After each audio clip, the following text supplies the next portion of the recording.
Thank you very much, Presiding Officer, and thank you to all my colleagues in the Chamber who have supported the motion and who are speaking in the debate this evening. I'm pleased to say that this is the 4th year where Parliament has marked Pancreatic Cancer Awareness Month. I'd like to thank Pancreatic Cancer UK and Pancreatic Cancer Action Scotland for their ongoing work and their briefings for today's debate.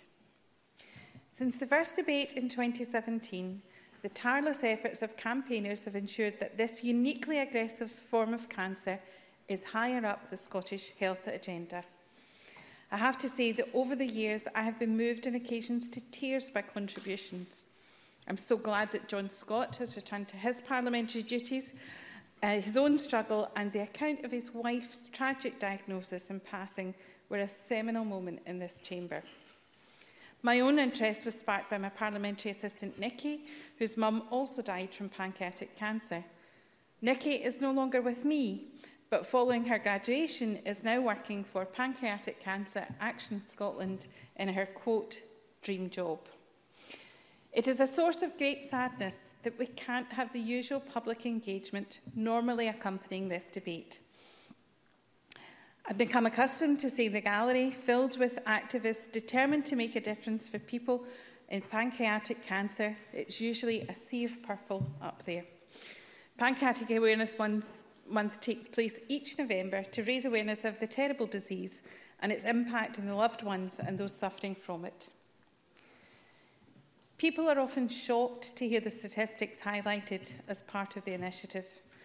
Pancreatic cancer is one of the least survivable cancers in Scotland.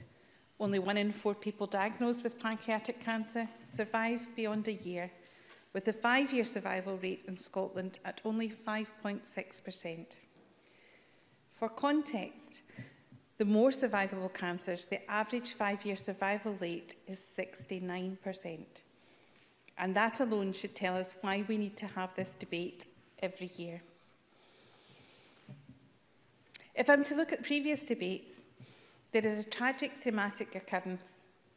But tonight, there is also hope for the future. Every November we speak about it, survival rates have barely changed in the last 50 years. And these sobering figures throw up sharp relief the need for sustained investment and continued action.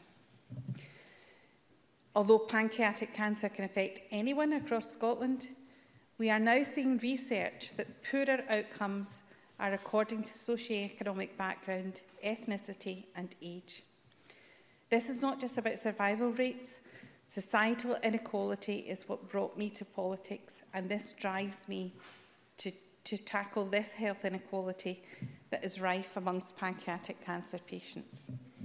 In the most deprived areas, cancer registrations are up to 15% above the average. And what we can take from that is income and economic activity is a key social determinant of health.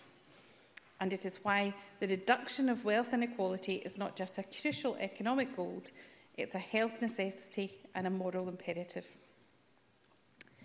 Increasing awareness of the underlying symptoms of pancreatic cancer remains a key challenge. It is estimated that 55% of people know almost nothing about this disease, and 73% can't name a single symptom.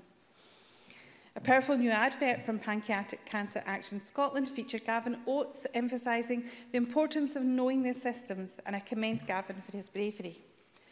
For absolute clarity, and so it's on the official report, the symptoms to look for are abdominal pain that can spread to your back, unexplained weight loss and loss of appetite, new diabetes without weight gain, a yellowing of the skin or eyes or itchy skin, or a change in bowel habits and indigestion which doesn't respond to treatment. But this year, as I said, there is hope, there is cause for optimism. Scotland has made tremendous strides in recent times.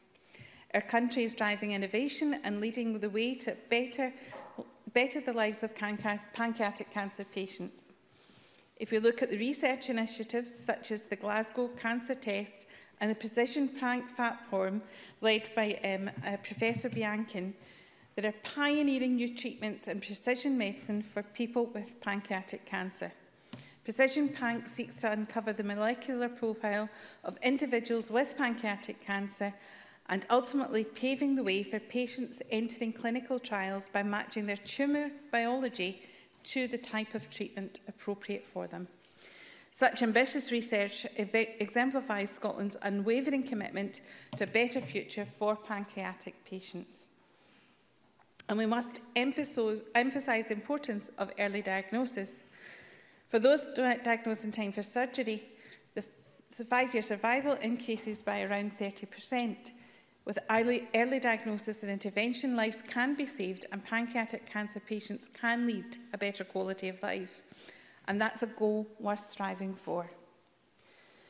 And there is a discernible sea change. Last year, an incredible 100,000 people, nearly a tenth of whom were in Scotland, signed PC UK's petition demanding faster treatment for people with pancreatic cancer. And this is key. I know there has been a great response to the shift of awareness. Linda Murray, who has been a tenacious campaigner around pancreatic cancer following the death of her father, William Begley, has doggedly pursued the Health Secretary to encourage her to look again at the unique aggressiveness of this disease and recognise the change that was needed in patient pathways to give them a chance. That's a quote.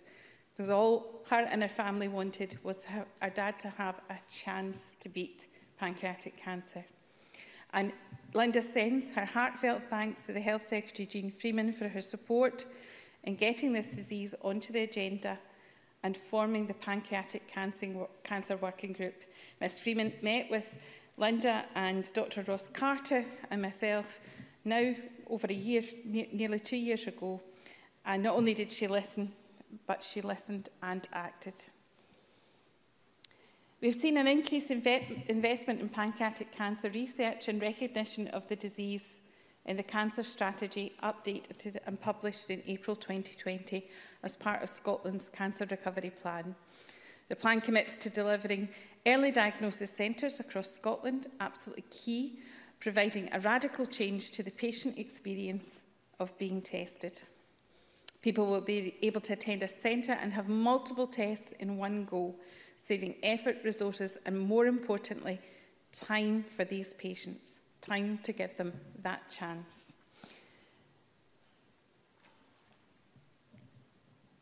In a large part, this change is down to the limitless dedication of the campaigners. Policymakers, our health service and the wider cancer research community must now come together.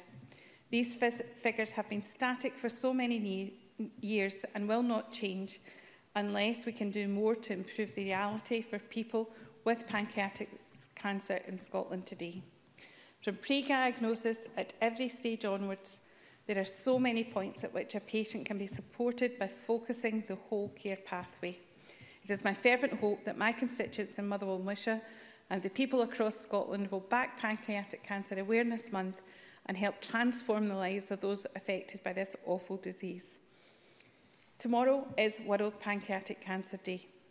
By this time next year, hopefully the gallery will be a sea of purple again and we'll be able to have speeches that focus not on status but on continued improvement. We want this to be about change. Let's make 2020 the beginning of a decade of change for pancreatic cancer. Thank you, President. Thank you.